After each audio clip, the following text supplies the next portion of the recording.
Hello! Today I'm taking a look at a supporting character that has always interested me within the world of Final Fantasy VII, which is Bugenhagen. Now, Bugenhagen is an interesting guy for a number of reasons, not purely for his role in the story, which serves as a crucial contextual foundation for our understanding of the planet, but his curious design, his demeanour, and indeed his means of propulsion, which I will unpack over the course of this episode, and I think generally combines to make him a fantastic intersection of where science meets magic, or indeed perhaps where science meets nature, which is in many ways at the very heart of what Final Fantasy VII is about. But first off, let's look at his role in the story, and once more, picking up where I left off with my discussion on Nanaki, or Red 13, the latter's inclusion to the party was arguably most important in how it ushered us into the Cosmo Canyon segment and that quest line, but also how he carried through these sentiments and themes of the Cosmo Canyon settlement for the remainder of the game. And I think that was very much Red 13's inclusion when we looked at his dialogues and these optional dialogue segments with him, which again, it very much hinged around the natural world, the inquisitiveness when looking as an outsider into the developed world, and very much the nature of the planet, and so on. And turning now to Bugenhagen, he is a huge component of this, because as the village elder of Cosmo Canyon, he fulfills the role of a wizened older guide, perhaps the first one that we truly meet in Final Fantasy VII, because what he really helps to do in our first meetings with him, particularly during the excellent cutscene where we are in the observatory and witnessing that FMV of the cyclical nature of the planet and the lifestream and so on, is that he expands upon the setting of Gaia, the narrative context of the game, and the plight of the planet. And for the first time he lays it out and shows us the real cause and effect of Shinra's actions and what they're actually doing. Because up to this point in the game, we've mainly had Barret, berating Cloud at every turn for his indifference to things, which is great at establishing Barret's character and this volatile dynamic he has with Cloud and so on, not to mention the intentions and the actions of Avalanche during the initial Midgar segment. But where Barret's volatility is a bit man shouts at Cloud, in a literal sense, it is the measured approach of Bugenhagen, and particularly his memorable presentation of the planet's relationship to plants and creatures and so on that I've mentioned, this function of the life stream that really drives home to the player what we are fighting for and what's at stake. So I really loved that sequence. I thought it was a great introduction to Bugenhagen, as I say, as this belatedly introduced wizened mentor figure. Because as I discussed way back in my Cloud Strife episode, where Cloud is presented to us from the beginning, albeit falsely, as the finished article, the finished hero, the soldier first class, there is no natural need for him to have a mentor stereotype introduced, like Auron is for Tidus in Final Fantasy X, for example, or even Quistis for Squall at the beginning of Final Fantasy VIII. And that's why, for example, we have Barret asking Cloud how to use materia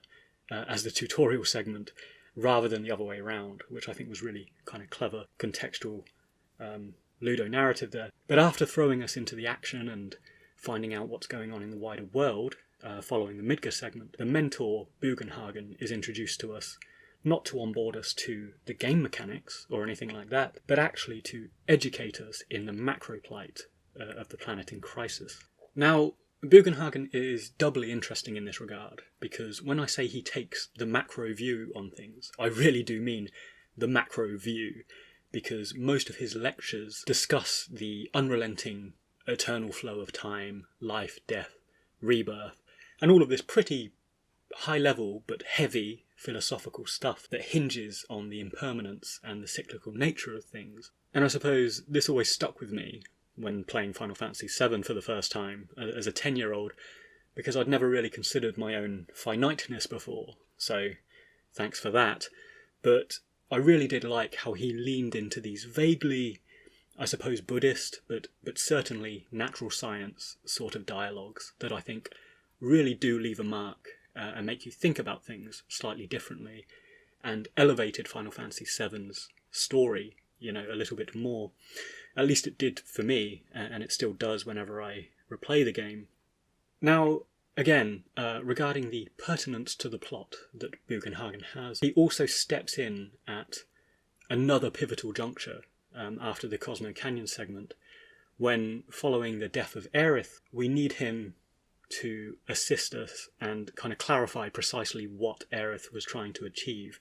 because as an elder that has knowledge of the planet, the ancients, and natural science, he's really the only character, or at least the only one that we've met at this point in the game, aside from possibly Sephiroth,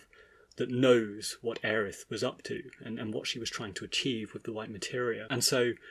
in our second venture to the Forgotten Capital, he utilises the key of the ancients to help us understand what Holy is, where it went, and this kind of frames everything beautifully and builds us towards that final act of the game, and indeed the end game. So, quite an important supporting character here when we really look at the events of Final Fantasy VII, even though Bugenhagen is interacted with maybe 2-3 times in the game by necessity. So, moving on, another reason Bugenhagen has always interested me is the mechanics and aesthetics of his character, along with his general backstory, since, firstly, the way he floats around was never immediately clear to me, and it was only much later when we see his concept art for the first time, and indeed when I was looking at online forums when I was younger. This is actually a pertinent question, and people do discuss it, because he seems to fly around on a floating orb, but secondly, he states when we first meet him that he is over 100 years old.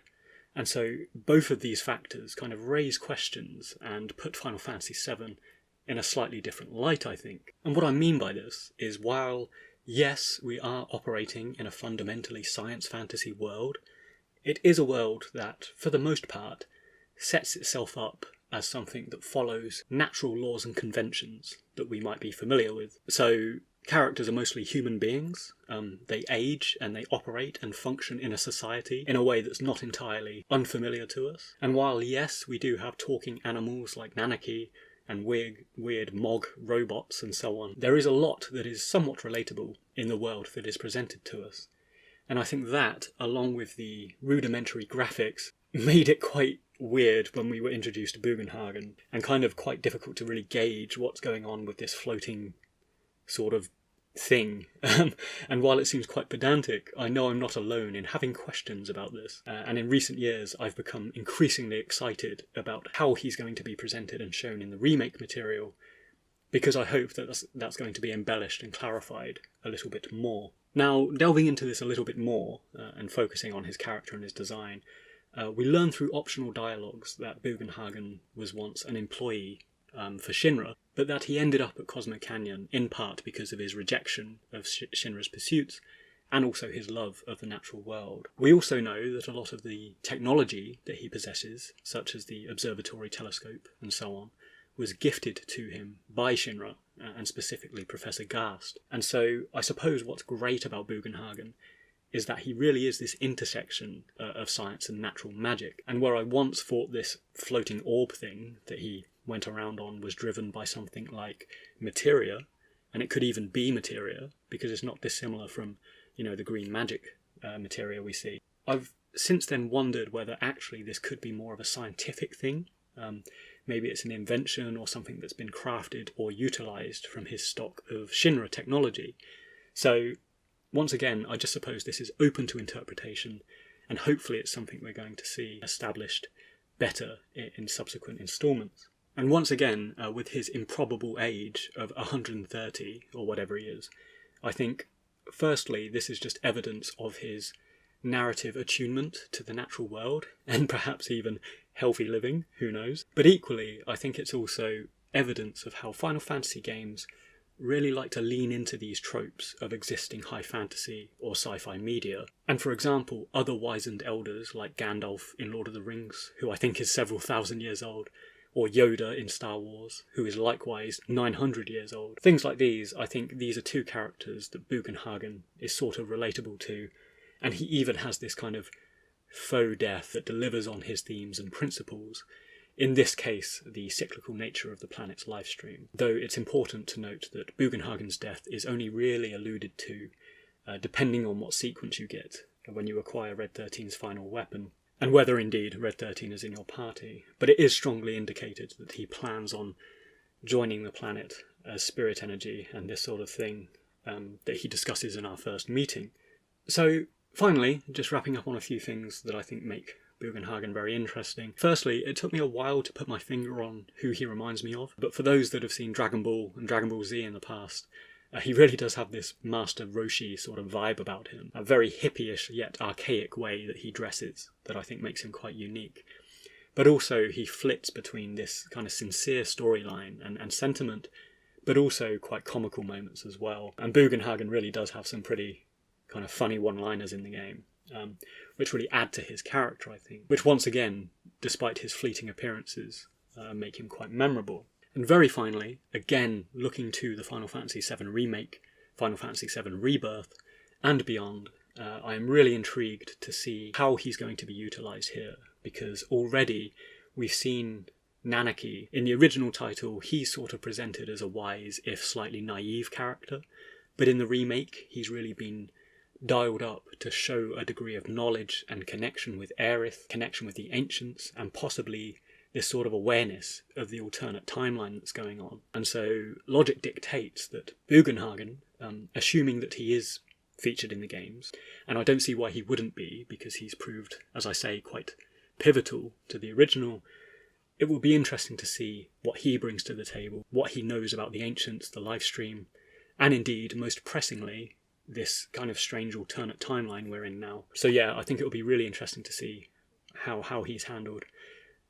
And weirdly, he is one of the characters I'm most excited to see brought to life in future instalments because of this unique perspective and sort of themes and sentiments that his role sort of brings to the table in the game. So there we have it, some brief thoughts and observations on the character of Bugenhagen. As I say, I recently played through the game and I really wanted to kind of focus on him a little bit because he does always stand out to me, and yet I forget to mention him in the larger reviews and stuff that I've done. So if you got this far, thanks for listening, and I hope you enjoyed it. And drop a message, let me know your thoughts on the character and what you'd hope to see from him in future.